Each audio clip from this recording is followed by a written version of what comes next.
हम संविधान के परिभाषा और उसके स्वरूप के बारे में बात करेंगे। जहाँ तक परिभाषा की बात है तो संविधान के परिभाषा के बारे में ये कहा जाता है कि संविधान मौलिक नियमों का एक समूह है जो निर्धारित करता है कि किसी देश या राज्य को कैसे चलाया जाए।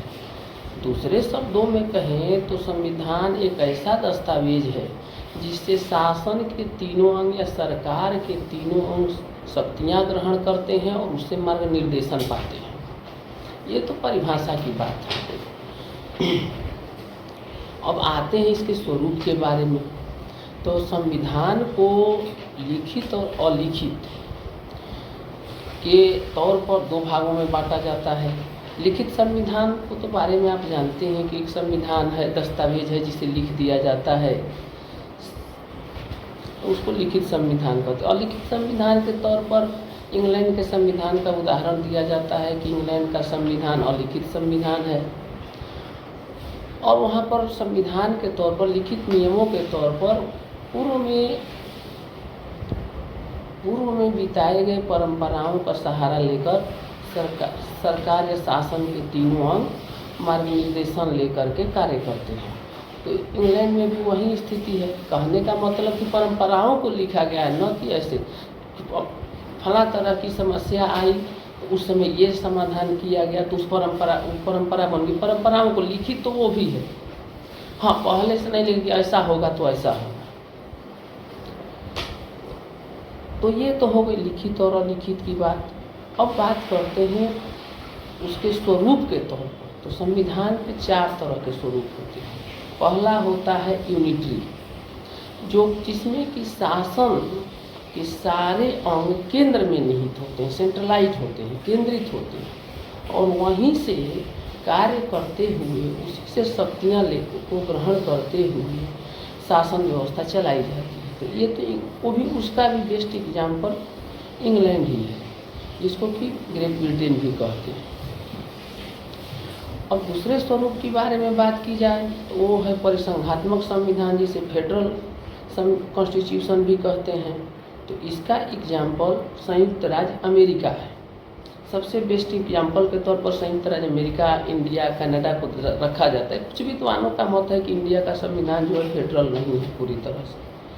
तो लेकिन आगे मैं अपनी बातों से ये बात रखने का प्रयास करूँगा कि इंडिया का संविधान भी पूरी तरह से फेडरल है। तीसरा स्वरूप की बात करें तो तीसरे स्वरूप के बारे में बताया जाता है कि क्वासाई फेडरल, जो कि कुछ स्वरूप यूनिटरी का ग्रहण करता है और कुछ स्वरूप फेडरल या परिसंघीय संविधान का ग्रहण करता है। उसका सबसे बेस्ट एग्जाम्पल इंडिया को रखा गया है। इंडिया को इसलिए रखा गया है और वो भी कोई और नहीं, ना कि किसी इंडिया के किसी विद्वान ने कहा है। केसी वेयर और जेनिंग साहब कहते हैं, पाश्चात्य विद्वान हैं। उनका कहना है कि कुछ परिस्थितियों में जो है इंडिया का कॉन्फेडरल संविधान कॉन्स्टिट्यूशन भी यूनिटरी का रूप ग्रहण कर लेता है। लेकिन वो बातें ये भूल जाते हैं बताते हुए कि उस फेडरलिज्म को बचाने के लिए यूनिटरी का रूप ग्रहण करता है इंडियन, चाहे वो राज्यपाल, राष्ट्रपति शासन, यही सब एग्जाम्पल दिया जाता है। राष्ट्रपति शासन हो जाता है और भी जो कानून में दिए गए, संविधान में लिखे गए। और तीसरा जो चौथे स्वरूप की बात करें तो कॉन्फेडरल कॉन्स्टिट्यूशन की बात होती है। अब आते हैं इसको विस्तार से थोड़ा सा जानते हैं। यूनिटरी में बता दिया मैंने। फेडरल में होता है कि शासन की सब शक्तियाँ दो अलग अलग भागों में वितरित होती हैं। एक केंद्र, कुछ शक्तियाँ केंद्र के पास रहती हैं और कुछ शक्तियाँ स्टेट के पास रहती हैं और वो अपने अपने हिसाब से उनको रेगुलेट किया जाता है कि इन मुद्दों पर कानून जो है स्टेट बनाएंगे और इन मुद्दों पर केंद्र बनाएंगे। तो इस तरह का फेडरल कॉन्स्टिट्यूशन। अब इंडियन कॉन्स्टिट्यूशन की जब बात करें तो इसको क्वासाई फेडरल कह दिया जाता है। जबकि बाबा साहब अम्बेडकर जो संविधान सभा के ड्राफ्टिंग कमेटी के चेयरमैन थे, उन्होंने खुद कहा है कि इंडिया का संविधान पूरी तरह से संघात्मक है, मतलब फेडरल है। अब बात उठती है कि जेनिंग्स साहब क्यों कहते हैं, तो भाई एक बात तो ये है कि बच्चा हमारे घर में जन्म लेवे और उसका नामकरण पड़ोसी करे, ये कहाँ तक जायज़ है। तो ऐसी परिस्थिति में यदि देखें तो उनको नकारना ही सही उचित प्रतीत होता है। रही बात इंडियन कॉन्स्टिट्यूशन की, तो पूरी तरह से फेडरल है और इसको सुप्रीम कोर्ट ने एस.आर. बोमई के निर्णय में, एस.आर. बोमई बनाम भारत संघ के निर्णय में 1994 में ही कह दिया कि फेडरल स्ट्रक्चर, संविधान का फेडरल स्वरूप जो है भारतीय संविधान का बेसिक स्ट्रक्चर है। तो और अम्बेडकर साहब खुद भी कह रहे हैं।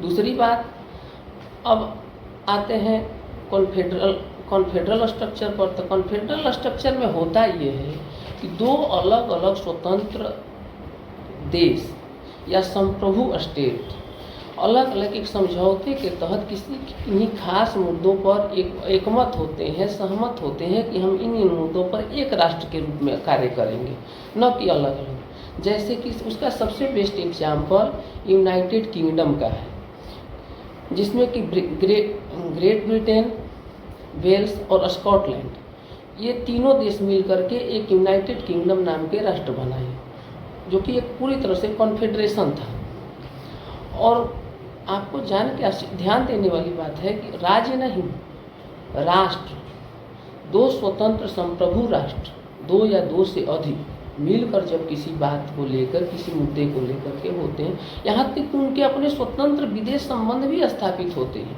कुछ खास मुद्दों को लेकर। दूसरा एग्जाम्पल स्विट्जरलैंड को ले लीजिए। स्विट्जरलैंड ने भी वही किया। उनके जितने भी कैंटन थे अलग अलग थे और कुछ खास, और अपने आप को लोग एक देश कहते हैं स्विट्जरलैंड। तीसरा है आपको मोंटेनिग्रो का और सर्बिया का। तो ये होते हैं कॉन्फेडरल। तो मेरे ख्याल से जो भी है, मैंने अपने तरफ से इस मोटे साधारण शब्दों में समझाने का प्रयास किया। फिर आप लोगों को कोई दिक्कत होगी तो कमेंट में नीचे मेरे कमेंट करिएगा, उसका हम फिर समाधान करेंगे। और हर संडे को मैं 3 बजे के लगभग में कुछ न कुछ इसी तरह के, जो कि जनमानस को जानना चाहिए, नहीं जानते हैं, किसी भी इसी तरह के सोशियो और लीगल अवधारणा को लेकर के मैं प्रस्तुत होता हूँ। फिर मिलते हैं नेक्स्ट संडे को।